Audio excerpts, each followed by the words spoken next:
Je vais commencer cette vidéo par une histoire vraie. Il y a 3 ans, un jeune homme de la diaspora me contacte. Il vit à Paris, gagne bien sa vie et a un rêve, revenir au pays, investir aux Antilles. Il est enthousiaste, motivé, il veut construire une maison en Guadeloupe pour la mettre en location saisonnière. Il pense avoir fait une bonne affaire, un terrain pas cher vu mer, vendu comme une opportunité en or par un contact sur place. Et voilà. Ce qu'il ne savait pas, c'est que ce terrain est en zone inconstructible. Ce qu'il n'avait pas vérifié, c'est que la parcelle est en indivision familiale depuis 40 ans. Et ce qu'il n'avait pas prévu, c'est qu'un seul papier manquant allait bloquer son projet pendant des années. Aujourd'hui, ce terrain est encore à l'abandon et lui, il a perdu 45 000 € et la confiance dans son rêve. Ce jeune homme, ce n'est pas un cas isolé. C'est peut-être vous ou votre frère, votre tante, votre pote d'enfance. Parce que chaque année, des dizaines de personnes, locales comme de la diaspora, veulent investir chez nous et tombent dans des pièges bizarres, des erreurs qui coûtent du temps, de l'argent, de l'énergie et parfois qui dégoûtent une vie de l'idée même de bâtir aux Antilles. Je m'appelle William Sinésius, je suis entrepreneur investisseur et je vis en Guadeloupe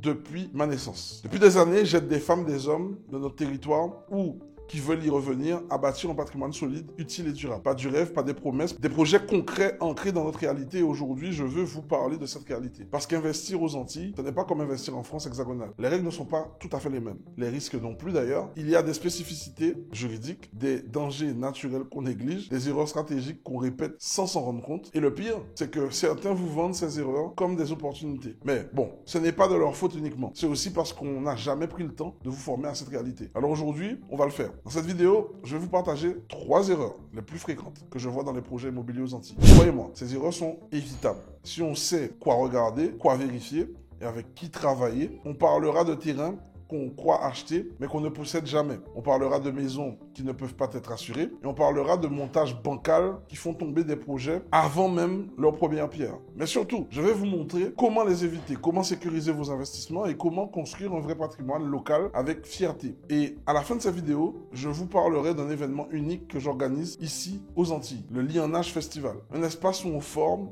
on partage, on connecte pour investir avec intelligence. Que vous soyez de Guadeloupe, de Martinique, de Guyane ou dans la diaspora, cet événement peut marquer un avant-après dans votre stratégie patrimoniale. Alors, restez bien jusqu'au bout parce que ce que vous allez apprendre ici pourrait vous faire économiser des milliers d'euros, des mois de galère et surtout, vous éviter de renoncer à votre projet. Investir aux Antilles, ce n'est pas impossible, mais ça ne s'improvise pas non plus. Aujourd'hui, je vais vous montrer les clés pour que vous puissiez le faire intelligemment. Erreur numéro 1, ignorer le droit local, le piège invisible. Imaginez ceci, vous trouvez un terrain en Guadeloupe ou en Martinique, super bien placé, vu mais à bon prix, le vendeur vous dit que tout est carré, il vous envoie une promesse de vente, un plan, un prix attractif et là, vous vous dites que c'est une occasion en or de ne pas le rater. Vous signez, vous commencez à faire des plans, à rêver de la maison, mais 3 mois plus tard, le notaire vous appelle et tout s'effondre. La bombe foncière des Antilles. Ici aux Antilles, la propriété foncière n'a rien de simple. On hérite d'un système à 3 têtes. Le droit français classique, code civil, le droit coutumier hérité des pratiques locales et une réalité de terrain faite de conflits, de non-dits, de familles éclatées. Résultat, beaucoup de gens croient être propriétaires mais ne le sont pas vraiment. Ou bien, ils achètent des biens qu'ils ne pourront jamais exploiter. Les pièges juridiques les plus fréquents. Voici les 3 situations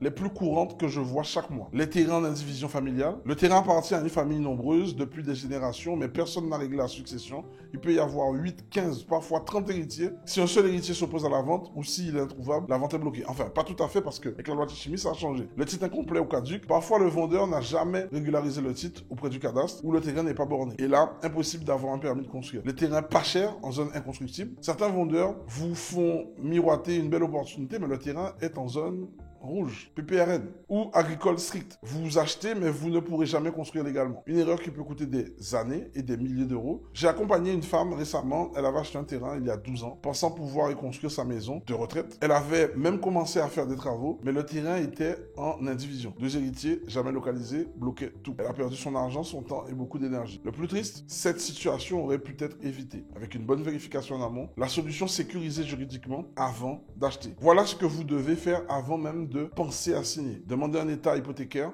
complet au service de publicité foncière. Consultez un notaire local, compétent, habitué à ces situations. Et pas seulement un notaire parisien. Faites réaliser un bornage par un géomètre expert. Vérifiez que le bien est hors indivision ou que tous les cohéritiers sont clairement identifiés et en accord. Consultez le cadastre et la mairie pour vérifier le zonage réel du terrain. Ce travail peut prendre un peu de temps, mais il peut sauver des années de blocage. Et surtout, ne vous fiez jamais aux phrases comme « tout est bon, j'ai les papiers ». Chez nous, ça se fait comme ça. Pas besoin de notaire, c'est entre nous. C'est Ces phrases-là, je les entends dans 90% des projets bloqués. Et c'est pour ça que cette erreur est la plus fréquente, mais aussi la plus sournoise. Elle est invisible au départ. Maintenant que vous avez compris ça, on va parler d'un autre piège. Un piège que vous ne pouvez pas contrôler, mais que vous pouvez anticiper, c'est le climat. Parce qu'aux Antilles, c'est un acteur à part entière dans tout projet immobilier. Et si vous l'oubliez, il peut balayer votre projet littéralement. Erreur 2, négliger les risques climatiques, l'ennemi invisible. Laissez-moi vous raconter une autre histoire, celle de Patrick. Patrick avait économisé pendant 10 ans. Avec sa femme, il achète un terrain dans le sud de la Martinique, au bord d'un petit canal, près d'une plage. On leur avait dit que c'était un bon plan, c'est plat, c'est calme, c'est paradisiaque. Ils construisent une belle petite maison, et puis 3 ans plus tard, la maison est inondée. Les fondations sont fragilisées, l'assurance refuse de couvrir les dégâts, et une coulée de boue emporte une partie du terrain. Pourquoi? Parce qu'ils avaient acheté en zone rouge du plan de prévention des risques naturels. Mais personne ne leur avait parlé. Aujourd'hui, ils vivent dans un logement temporaire, endettés, désabusés. Les Antilles, un paradis à haut risque. On vend souvent l'idée que les Antilles sont un petit coin de paradis. Climat tropical, nature luxuriante, proximité de la mer. Mais ce qu'on oublie trop souvent, c'est que ce paradis peut se transformer en enfer. En une nuit de cyclone, en quelques heures d'inondation, en quelques mois d'érosion ou d'envahissement par les sargasses. Et malheureusement, beaucoup d'investisseurs, surtout ceux de la diaspora, ne mesurent pas l'ampleur du facteur climat dans la réussite ou l'échec d'un projet immobilier ici. Ce que ça peut provoquer et qu'on ne vous dit pas. Si vous achetez un terrain mal situé sur le plan environnemental, vous risquez de ne pas pouvoir assurer votre bien correctement, d'avoir des coûts de construction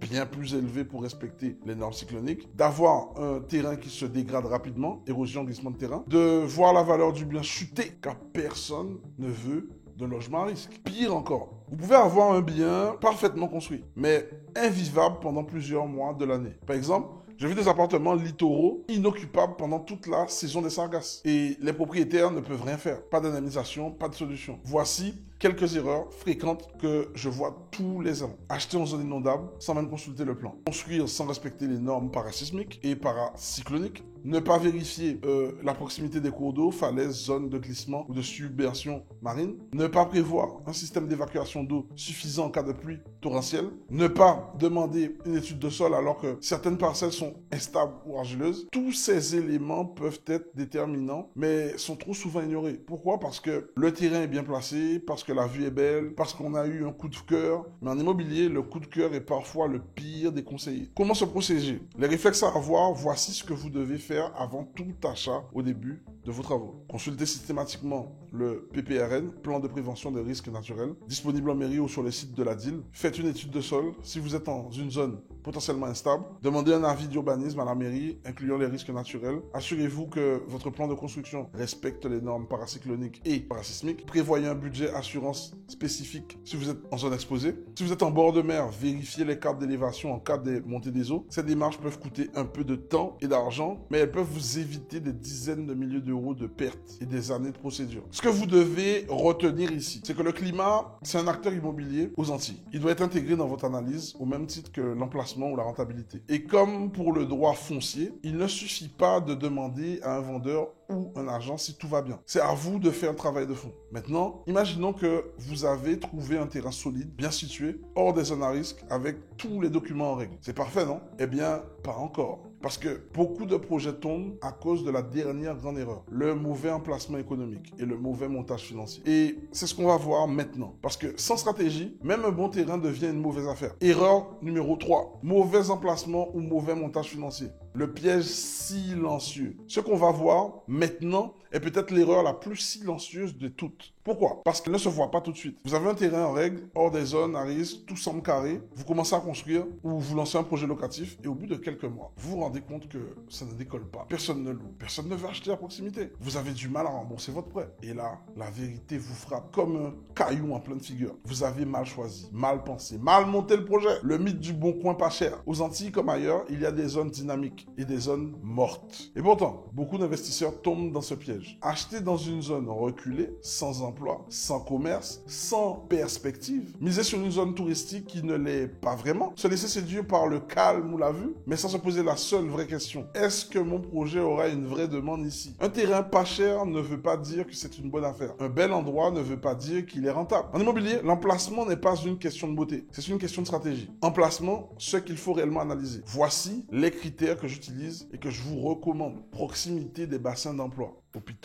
zone industrielle, administration. Accessibilité. Route, transport, internet, la fibre devient essentielle pour certains locataires. Rappelez-vous, les nomades digitaux. Présence de services publics et commerces, écoles, pharmacies, supermarchés. Réputation du quartier ou du bourg. Calme, insécurité, enclavement. Potentiel de développement à 5 ou 10 ans. Zone en croissance ou en déclin. Parfois, investir un peu plus dans un beau secteur vaut bien mieux que de faire une affaire dans un endroit oublié. Le piège du montage financier bancal. L'autre volet de cette erreur, c'est le montage financier. Et là encore, beaucoup de gens se lancent sans aucune structure. Ils financent à moitié avec du crédit, conso, à moitié avec des fonds personnels. Ils n'ont pas prévu les frais de notaire, de géomètre, d'architecte. Ils n'ont pas d'apport structuré, pas de stratégie patrimoniale, pas d'assurance emprunteur sérieuse. Résultat, trésorerie fragile. Pas incapacité à obtenir un vrai financement long terme. Blocage du projet à mi-parcours. Construire un montage stratégique. Comment faire? Voici la méthode que j'enseigne et que j'applique moi-même. Commencez par définir une stratégie patrimoniale claire. Voulez-vous générer du cash flow, créer du patrimoine ou préparer une retraite? Étudiez votre capacité d'emprunt réelle auprès de plusieurs banques, locales et nationales. Explorez les financements alternatifs, plateformes de prêt participatif, microfinancement local, partenariat avec la diaspora par moment. Créez un tableau prévisionnel complet avec toutes les charges, notaire, impôts, entretien,